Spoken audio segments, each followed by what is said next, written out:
The ballroom lights hit the crystal like rain on glass.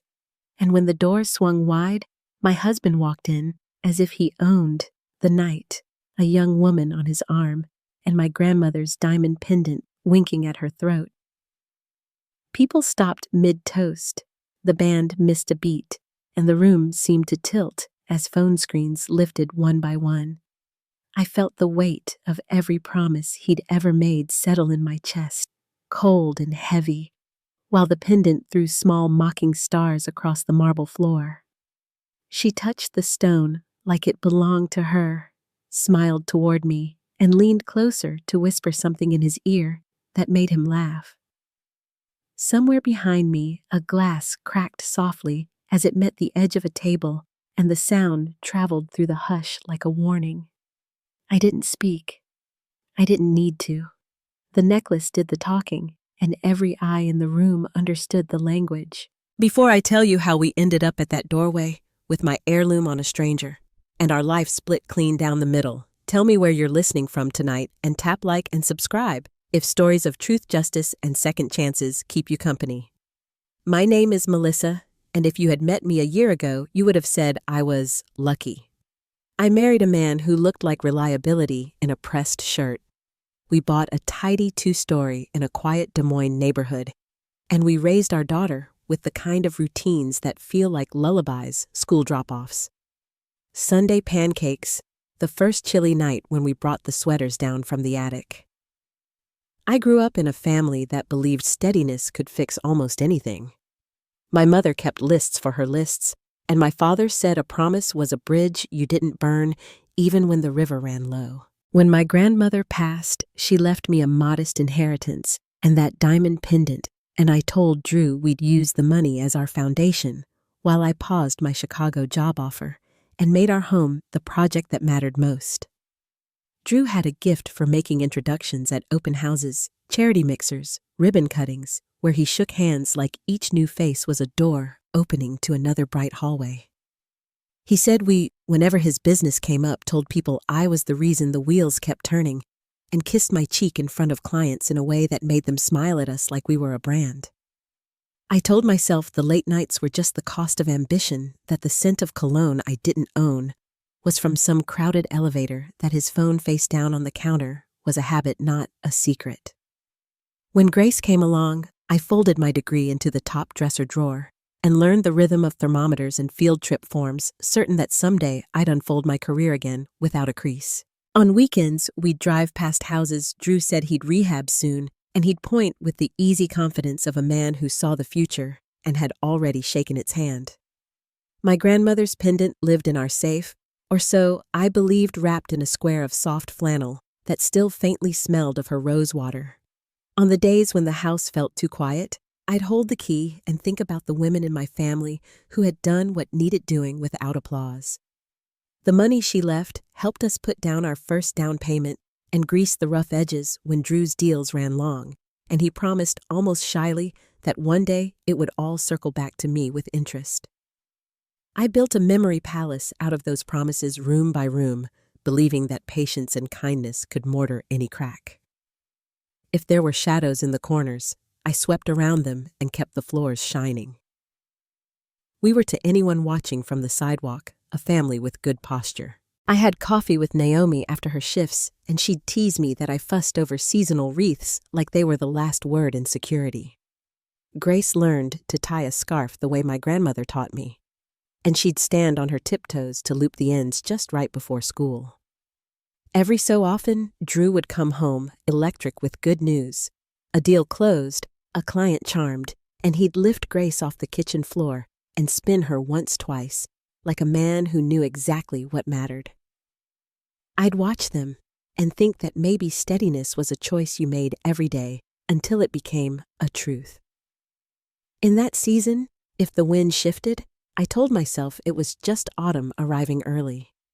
The night of the party, I stepped into a dress the color of good navy ink and clipped on simple studs because my pendant was too dear for a crowd. The caterer's staff moved like a flock of small birds, purposeful and quiet, and the band slipped from Motown to something softer that let people talk. I checked my phone, checked the door, checked the time, and told Naomi not to worry. He runs late when he cares most. When the ballroom doors finally opened and I saw the pendant gleam against another woman's skin, something old and faithful in me sat down and refused to rise. I realized all at once that steadiness without honesty is just a performance. The night of the party should have ended with laughter candles and photographs that found their way into family albums. Instead, I walked away with my grandmother's necklace clutched in my palm, the sting of betrayal sharper than any jewel could ever be. For days afterward, the image of Kayla's manicured hand stroking that pendant replayed in my mind, and each time it struck me harder than the last. I told myself that perhaps it was a nightmare, but the whispers that followed me through the grocery store, the sympathetic looks from neighbors, and the absence of Drew's explanations told me otherwise. He came home late, eyes bloodshot, tie loose, carrying the weight of shame he refused to name. The first sign that I wasn't simply being suspicious came from Grace. It was a Saturday morning, quiet and bright, when she sat at the kitchen table scrolling her phone while her cereal went soggy. I was rinsing dishes when she looked up and said softly, almost carelessly, "Mom, I saw Dad at the mall yesterday." My hands stilled water dripping from the sponge onto the floor. She shifted in her seat, her eyes sliding back to the screen as though saying it aloud might make the truth less sharp. "He wasn't alone," she added.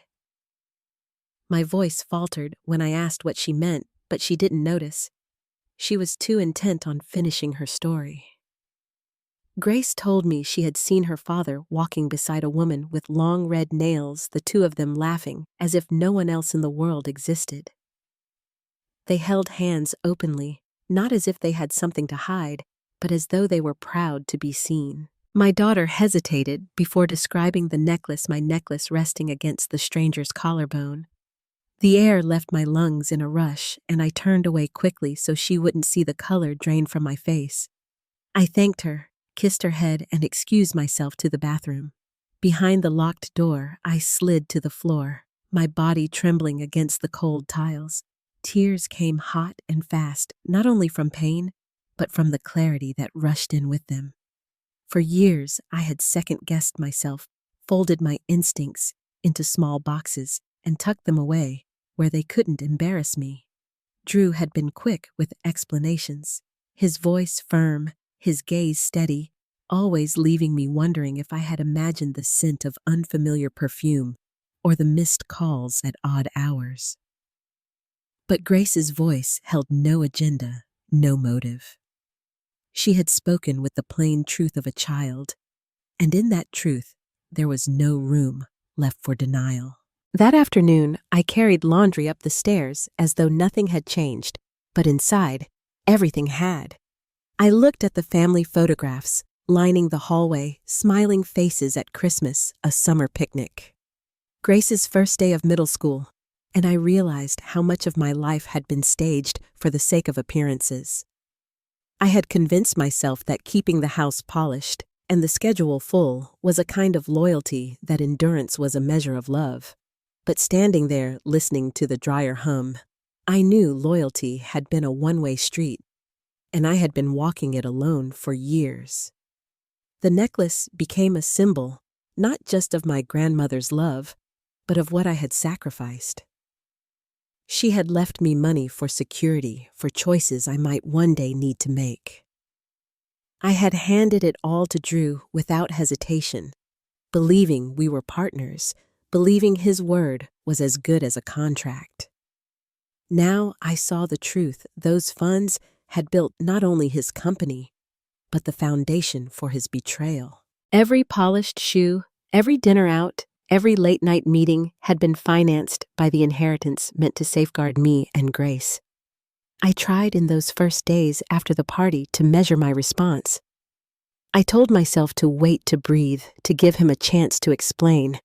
But explanations never came. He acted as though nothing had happened, moving through the house, with the same patterns: pouring coffee, answering calls, flipping through the mail.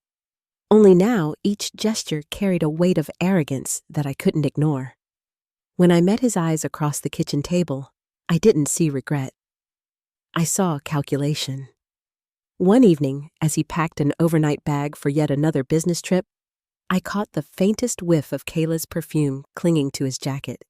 It was not a scent that belonged to me, and it hung in the air like evidence. He smiled thinly and said he'd be back in 2 days.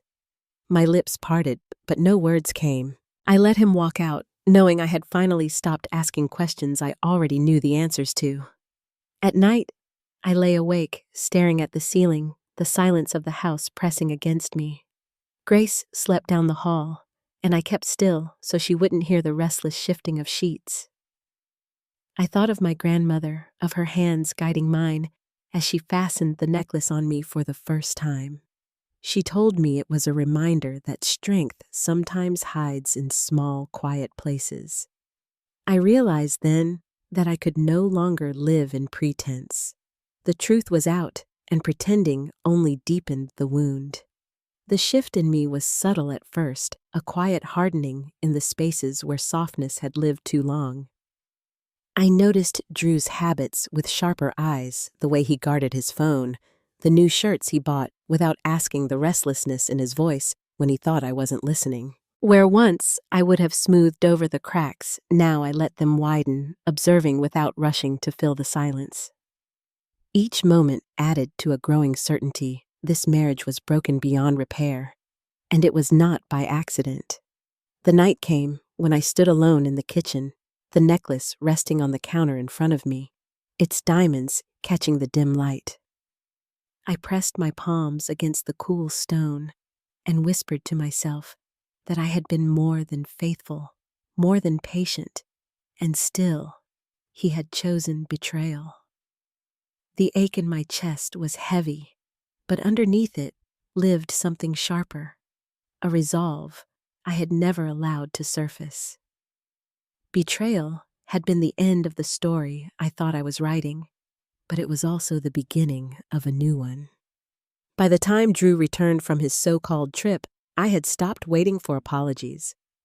I had stopped waiting for explanations. He walked through this door, humming under his breath, tossing his keys onto the counter, and for the first time I looked at him not as my husband, but as the architect of his own downfall.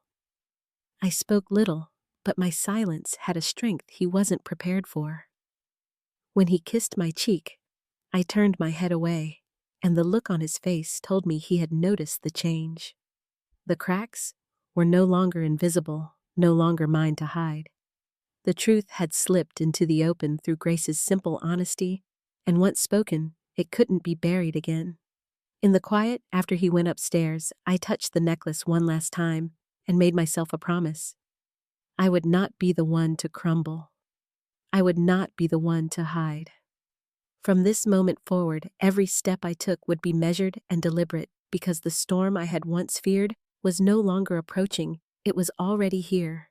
And deep inside, I knew that when it broke, I would be the one left standing. The days that followed Grace's confession blurred together, but the ache beneath my ribs sharpened with each hour. I kept my movements steady, so my daughter wouldn't see how rattled I was, but the stillness inside me was heavy. I folded laundry, stirred dinner, and made polite conversation as though nothing had changed, but every word felt rehearsed. The moment she told me about the necklace, the denial I had clung to for years slipped away, and in its place came an emptiness that was harder to carry. At night, when the house was quiet, I lay awake listening to the rhythm of Drew's snores from across the room. There was a time when that sound meant safety proof that we were under the same roof building something together. Now it struck me as mockery, the easy breathing of a man who thought deception was just another deal to manage. I stared at the ceiling, my body tense while the minutes dragged toward dawn. The silence between us wasn't peaceful anymore. It was suffocating. I tried not to let Grace notice, but she was perceptive. One evening, as she set the table, she asked softly, "Mom, are you okay?" I forced a smile, told her I was just tired, and kissed her forehead before turning back to the oven. She accepted the answer, but her eyes lingered, studying me longer than usual. I realized then that my daughter had seen more of the truth than I wanted her to, and pretending wouldn't protect her anymore. When Drew breezed in late that night, his tie loosened his cologne unfamiliar, he gave me a smile that didn't quite reach his eyes. "Long day," he muttered, tossing his keys on the counter. I nodded, keeping my voice level, though the words stuck in my throat. The silence that stretched between us carried more weight than any argument. He scrolled his phone while I washed dishes, and in that space, I understood what it meant to live as strangers. The grief came in waves.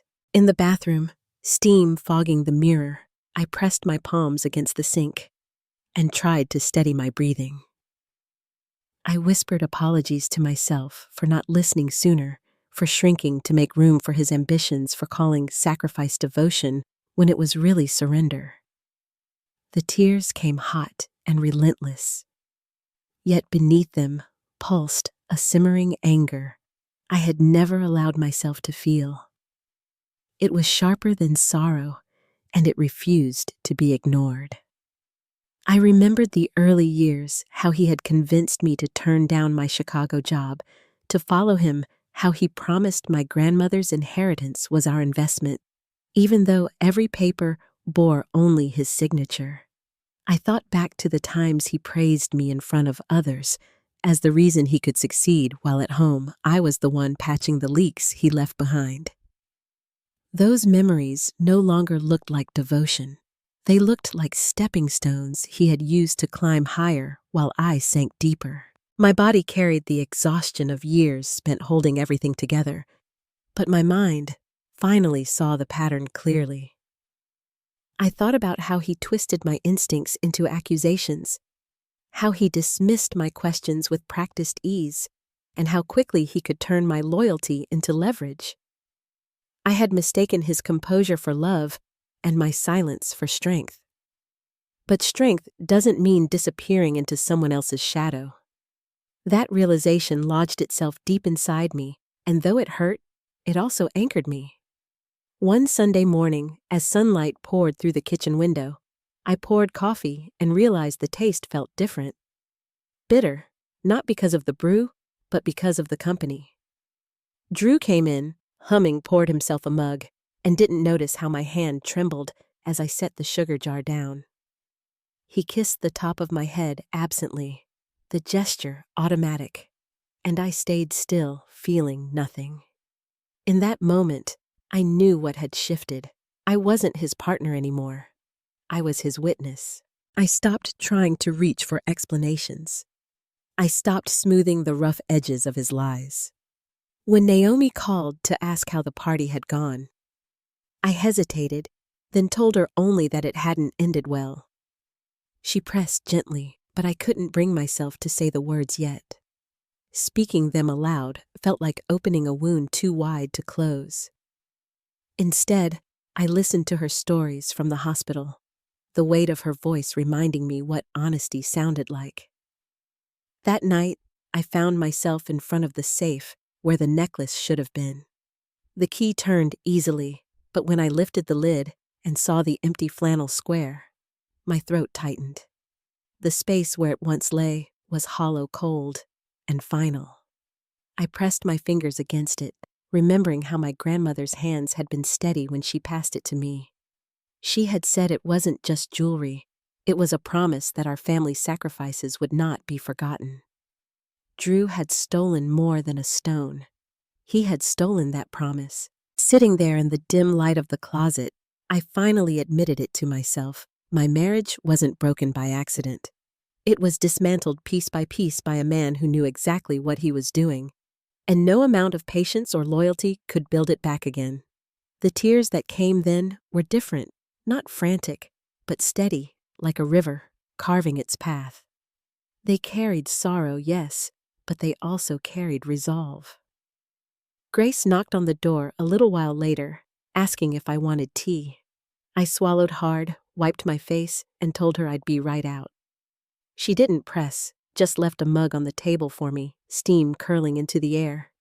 That small kindness steadied me more than she could have known. I carried the cup to the sofa and sat there long after she went to bed, the warmth seeping into my hands as I stared at the darkened windows. By the time Drew returned from another late night out, I had dried my eyes. He glanced at the empty cup and asked if I'd been waiting up. I shook my head, told him no, and went upstairs without another word. His voice followed me, half confused, half irritated, but I didn't stop. I had no more energy to explain myself to a man who had already chosen someone else. The silence between us grew heavier with each day, but inside that silence, something else began to take root. It wasn't hope, not yet, but it was the recognition that I couldn't stay buried in grief forever. I could mourn what I had lost, but I would not stay there. My grandmother's necklace might have been tarnished by betrayal, but her memory carried me towards something sharper. I began to see the outline of a new path, faint, but undeniable.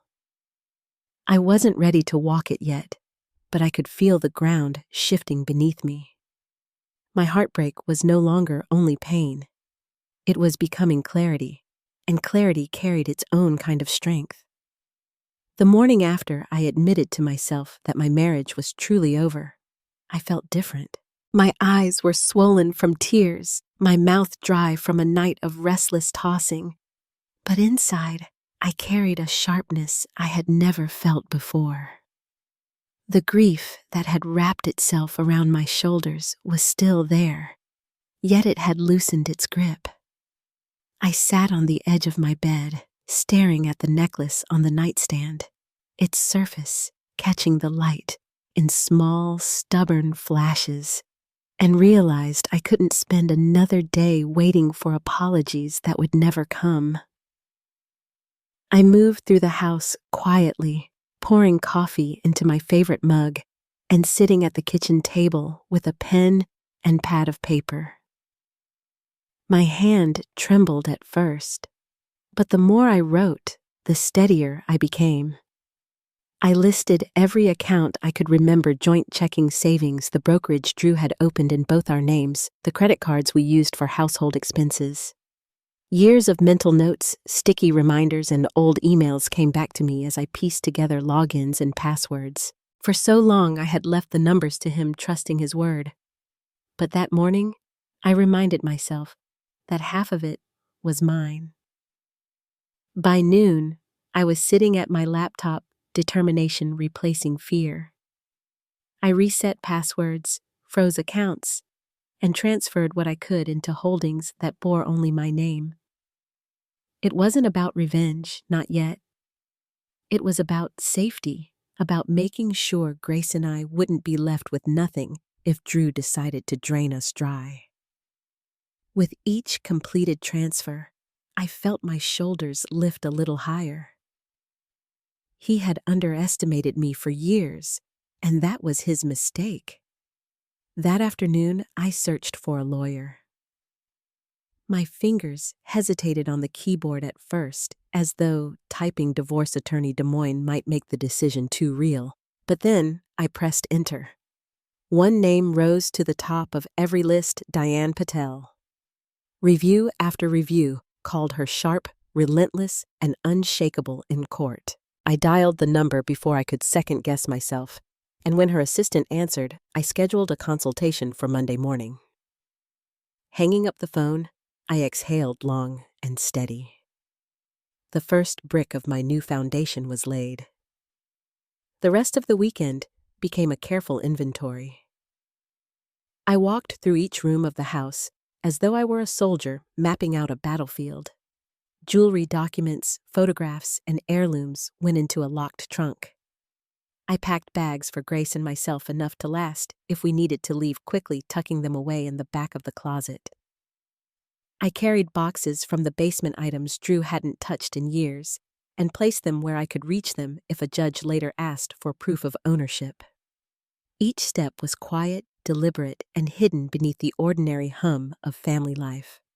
The most difficult part came late at night when Drew was away. His laptop sat on the kitchen counter, the lid slightly ajar, and I felt the weight of temptation press against me.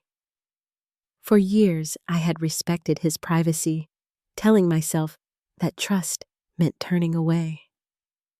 But trust had already been broken, and now it was evidence I needed. My hands moved carefully over the trackpad as I searched. The arrogance that had fueled his double life left him sloppy emails, unsorted photos, unencrypted receipts, tucked away in forgotten folders, hotel confirmations, dinner reservations under false names, photographs of Kayla with my necklace glinting under restaurant lights. I saved everything. Screenshots filled a hidden folder, then transferred to a flash drive and backed up to the cloud.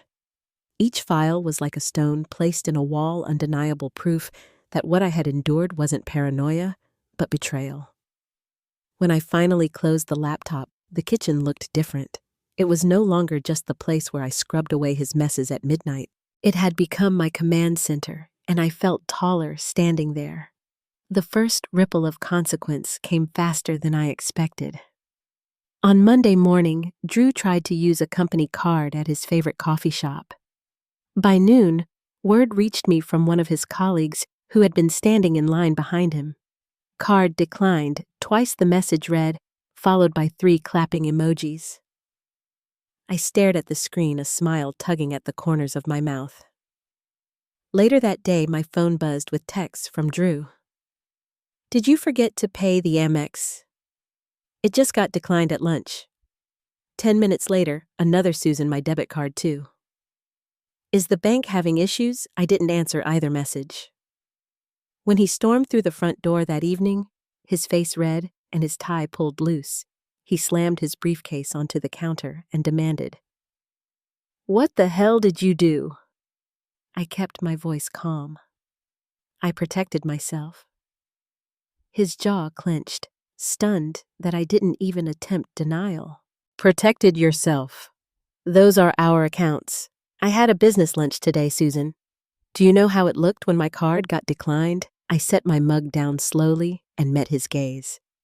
"Imagine how I looked last week when another woman walked into my birthday party wearing my grandmother's necklace. Imagine how it felt to see you parade her like a prize.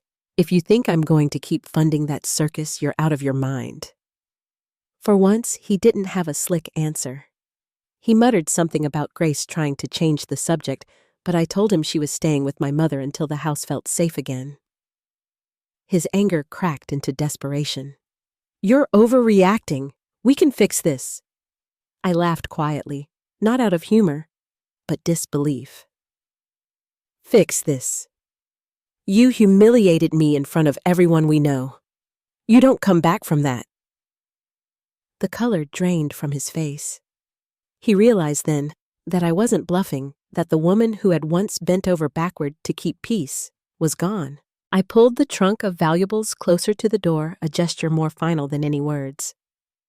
"This is just the beginning, Drew. You started this war, but I'll be the one who finishes it." That night, I locked the bedroom door with him on the other side and felt something shift in me. It wasn't joy, not yet, but it was power. For years, I had lived in fear of what leaving might cost me. Now, for the first time, I saw what staying had already taken. The next few days showed me how quickly reputation can fray. At the office, colleagues whispered about his coffee shop embarrassment. In our social circle, half the friends who had once smiled at his jokes now stayed silent, unwilling to take sides but clearly watching. Naomi called, her voice filled with quiet steel, saying, "You're doing the right thing, Mel. Don't back down." My parents offered the same support. My mother wept when I told her the truth, my father muttering under his breath, "If I ever see him again, he'll regret it." Their loyalty steadied me more than they knew. Grace, too, saw the shift. When I tucked her into bed one night, she hugged me tight and whispered, "I'm glad you're not pretending anymore." Her words nearly undid me. Pretending had been my survival, but it had also cost her the illusion of stability. At least now, she had the truth. Drew spiraled quickly. Angry voicemails, pleading texts, sudden appearances at the front door where he banged loud enough to draw the neighbors' attention. One night, I opened the door just enough to show him my face. "You should leave," I told him calmly. His hair was disheveled, his voice ragged, his pride bleeding out on the porch for everyone to see.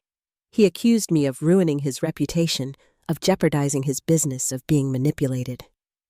But I saw the truth in his eyes. He still thought it was about saving face. He couldn't understand that it was about me, about the years I had given up, and the inheritance I had trusted him with. I smiled slowly, deliberately.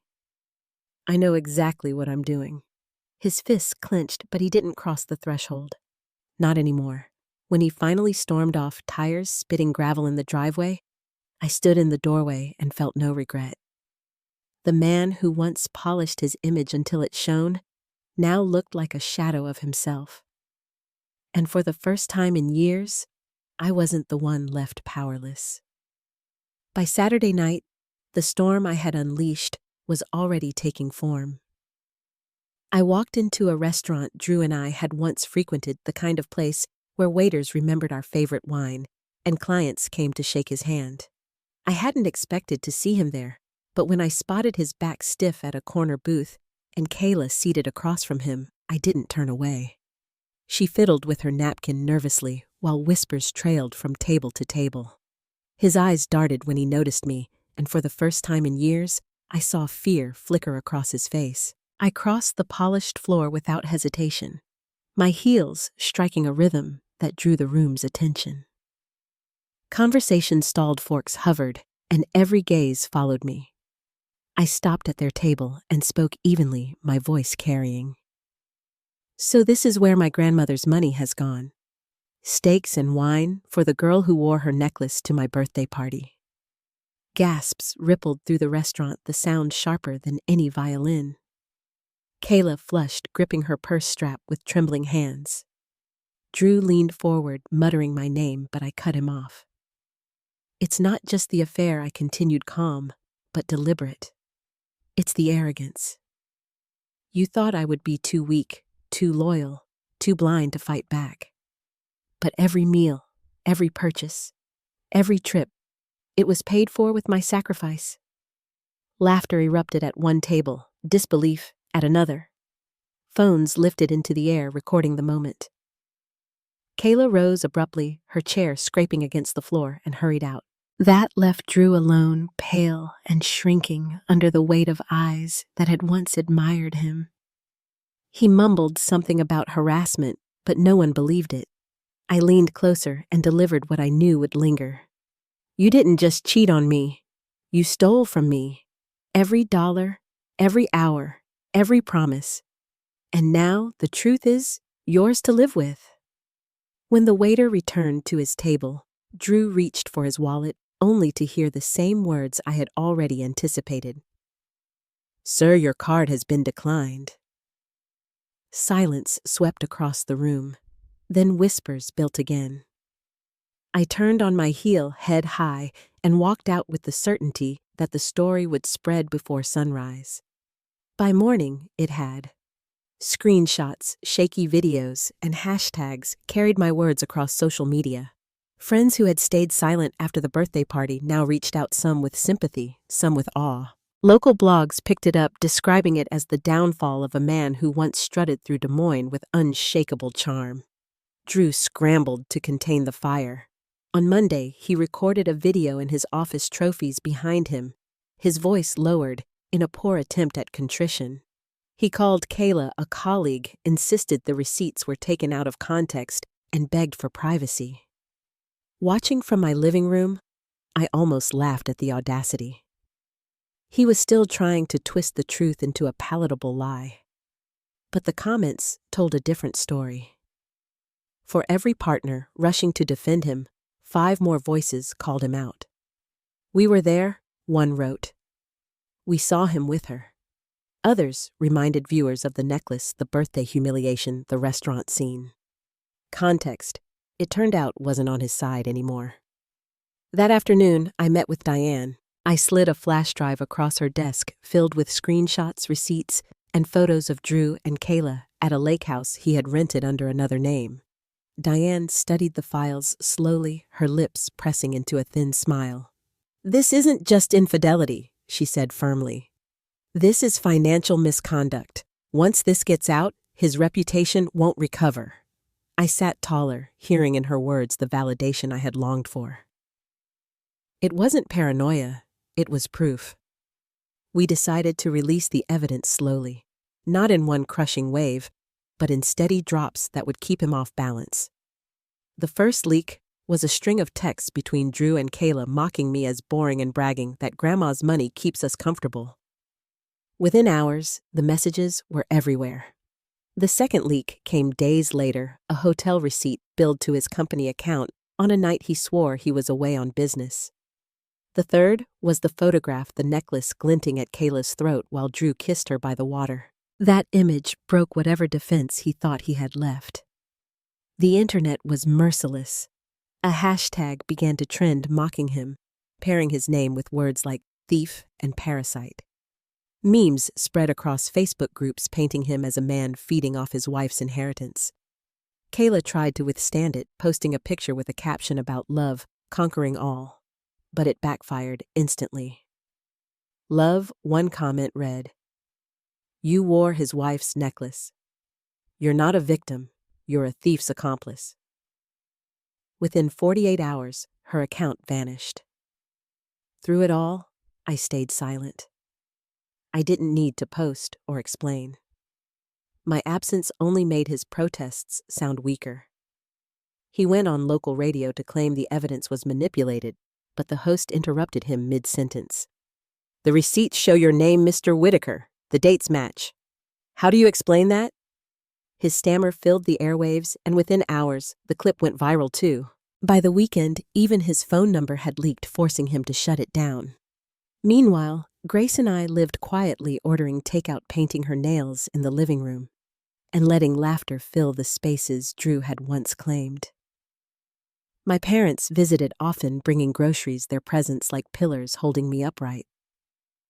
Naomi stopped by after work with takeout containers and stories that reminded me life outside this storm still existed.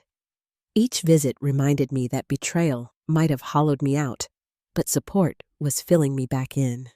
Drew's collapse only deepened. Clients pulled out of deals, partners announced reviews of company finances, and whispers of legal trouble followed him.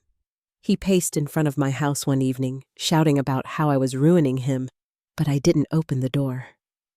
Grace stood beside me at the window, her small hand finding mine. "You're stronger than him," she whispered, and I believed her. The final blow didn't come from me. It came from his own brother, who posted a single line on social media. "You don't steal from family and expect to survive it."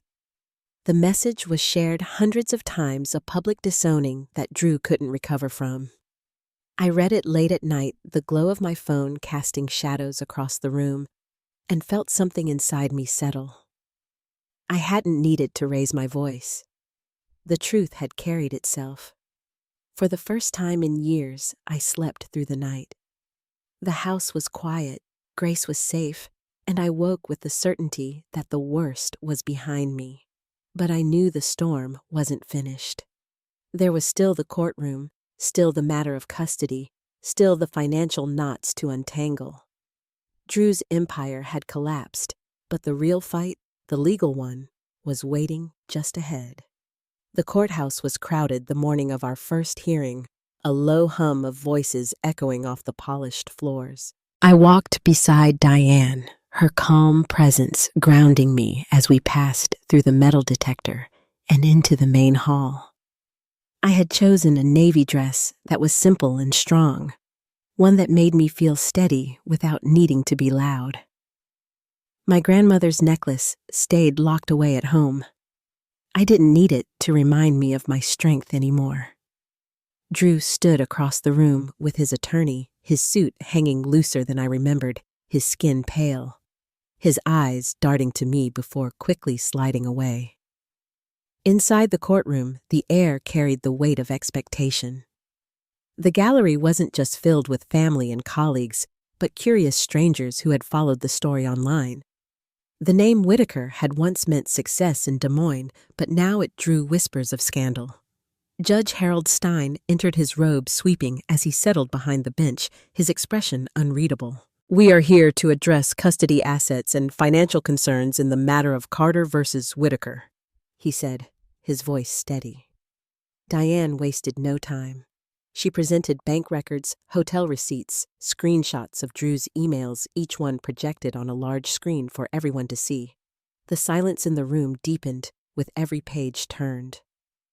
"Your Honor," Diane said firmly, "this is not simply a matter of infidelity.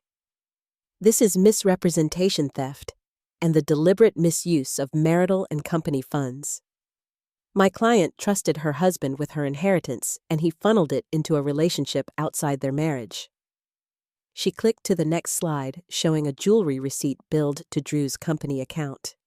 The delivery address was Kayla's apartment. Drew's attorney rose his words stumbling as he objected to the context, claiming the purchases were business-related. The judge raised his hand. "The context appears clear, counselor. Sit down." Chuckles rippled quietly through the gallery before falling back into silence. Drew's face burned crimson. His jaw clenched, his hands gripping the table as though it could keep him from unraveling further. When the discussion turned to custody, Diane called on testimonies she had gathered, teachers who described me as present at every conference, neighbors who spoke of me walking Grace to school, and even her soccer coach who praised my consistency. The courtroom grew quiet as I took the stand. My voice trembled at first, but I steadied it with each sentence. "Your Honor, my daughter needs stability. She needs a parent who puts her first every day. I've done that since the day she was born. Drew hasn't." Drew finally snapped, slamming his palm on the table. "That's not true. I love my daughter." His voice echoed raw and desperate. Judge Stein's gavel came down sharply. "Mr. Whitaker, you will sit down and remain quiet until spoken to." The silence that followed was heavier than his outburst. Even Drew's attorney placed a hand on his arm, urging him to stay seated. By the end of the hearing, the judge's ruling was clear. I was granted primary custody with Drew, limited to supervised visitation. His finances were placed under review, assets frozen until a forensic accountant untangled the mix of personal and company spending. Every heirloom and property purchased with my inheritance was ordered returned to me. When the gavel struck to close the session, relief washed over me so strongly I had to steady myself on the table. Walking out of that courtroom, I didn't just feel victorious, I felt restored. For years, I had lived in the shadow of his decisions, but now the law itself had recognized what he had stolen and returned it. The crowd parted as I stepped into the hall, whispers following me, but this time they carried respect instead of pity. The fallout came quickly. The very next day, Drew's father, once his most vocal supporter, released a notarized letter to the public. In it, he announced that Drew was removed as a beneficiary of the family trust. "Our name carries weight," the letter read, and Andrew has dragged it through the mud. The letter spread across local business circles, a final nail in the coffin of Drew's reputation. Not long after his business partners convened an emergency meeting. Within 24 hours, they voted to remove him from the board of the company he had once called his empire. Their statement was brief but brutal. "We cannot conduct business with a man whose personal actions have compromised professional integrity." The translation was clear. He had become poison, and they would not sink with him. Meanwhile, Kayla floundered in the wreckage. She posted cryptic quotes online about loyalty and storms, her words dripping with desperation. But then, private messages leaked, showing her demanding that Drew buy her an apartment, threatening to leave if he didn't. The internet tore her apart, calling her a gold digger who had bet on the wrong man. Within days, her accounts disappeared. She had abandoned him the same way he had abandoned me, suddenly, selfishly leaving him exposed and alone. In the weeks that followed, Drew became a shadow of himself. Former friends avoided him in public. His gym revoked his membership after a video circulated of him lashing out at a trainer who joked, "Careful, don't put that on your wife's card." Even his phone calls went unanswered. He drifted from one borrowed couch to another, begging for money, begging for relevance, but no one wanted to be associated with him anymore. Through it all, I held steady. Grace and I filled our home with laughter again. Naomi came by with groceries my parents visited often, and evenings were spent in a kitchen that finally felt light again. I had walked through fire, but instead of being burned, I was stronger, steadier, more certain of who I was and what I deserved. And yet, even with Drew's world collapsing around him, there was one more step I needed to take. It wasn't enough to win in court or watch his empire fall apart. I needed him to see me face to face, stripped of the illusions he had once controlled, so that the final words would belong to me.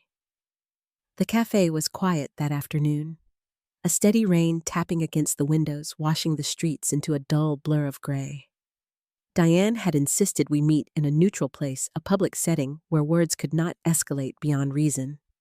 I arrived first, sliding into a booth near the back, my coat draped beside me, and waited.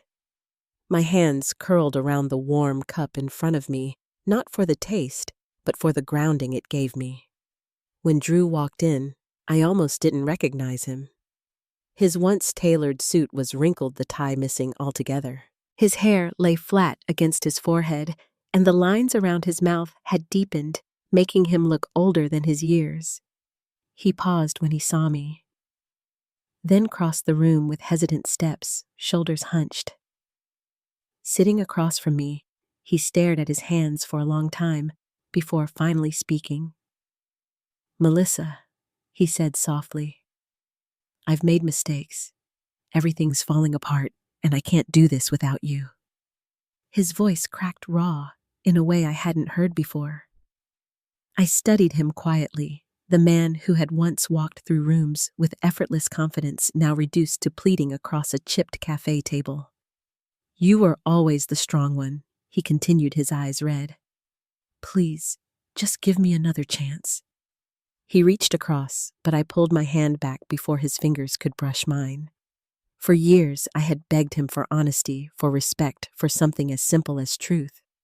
Now he was the one begging, and the irony was not lost on me. "You want another chance?" My voice was steady, calm, unhurried. "Tell me, Drew, what exactly would I be giving another chance to? The lies, the betrayal, watching you spend my grandmother's money to entertain a woman half my age."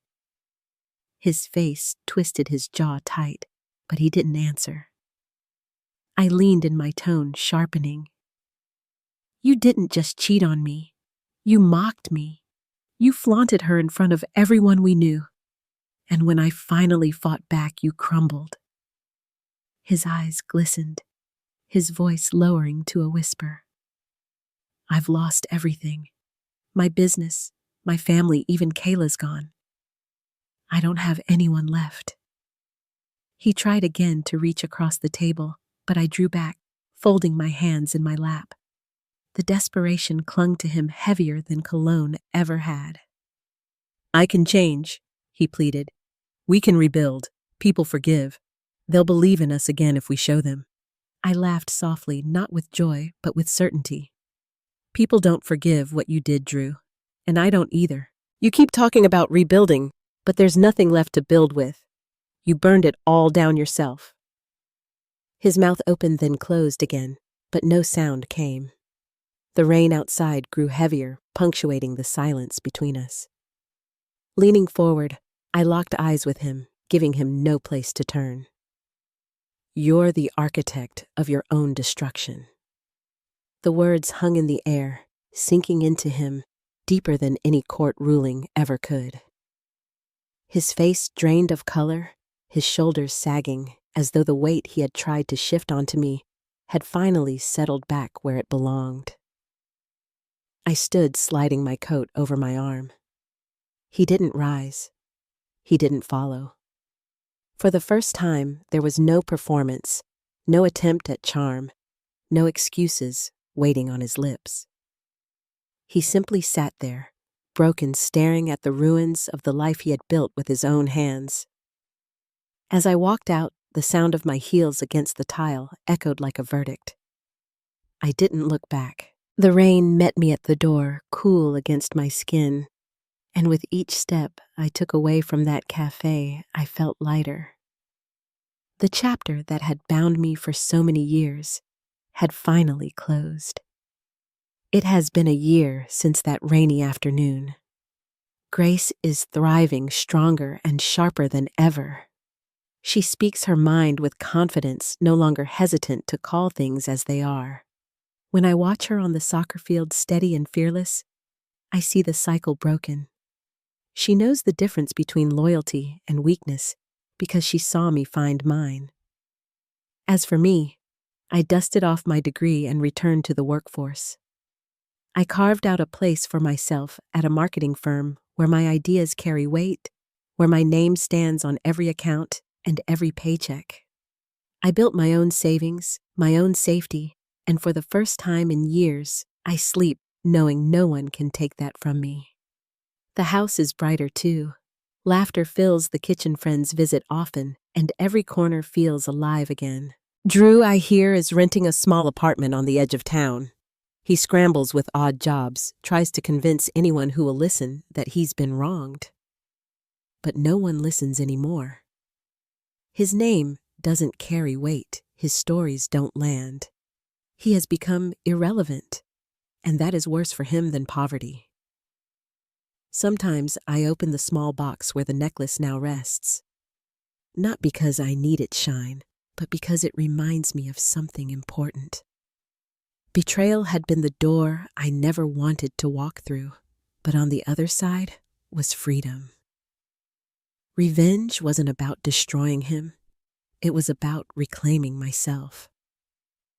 The day I walked out of that cafe, rain cooling my cheeks and freedom in my chest, I thought the story had finally ended.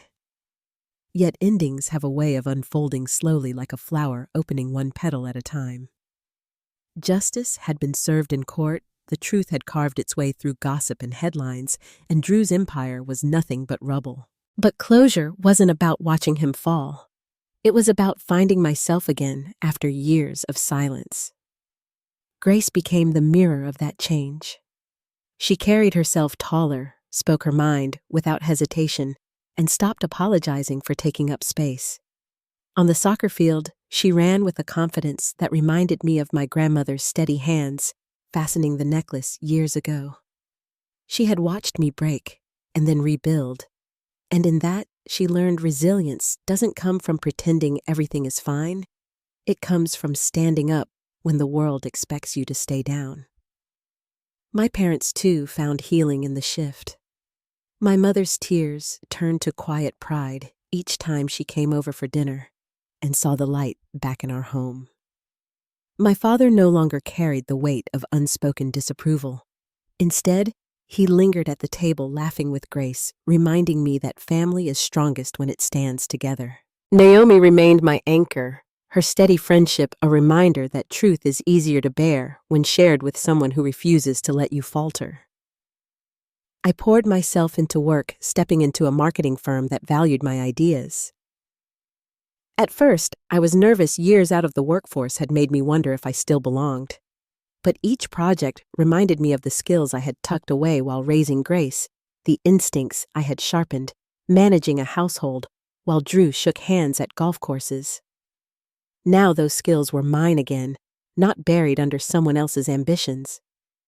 For the first time, I had accounts in my name savings untouched by anyone else, and a voice that carried weight in every meeting. At night, when the house grew still, I sometimes opened the small box that held my grandmother's necklace. I didn't wear it anymore. It wasn't about its beauty or its value. It was about what it had come to symbolize. Betrayal had turned it into a weapon once, but now it was a reminder of what I had reclaimed.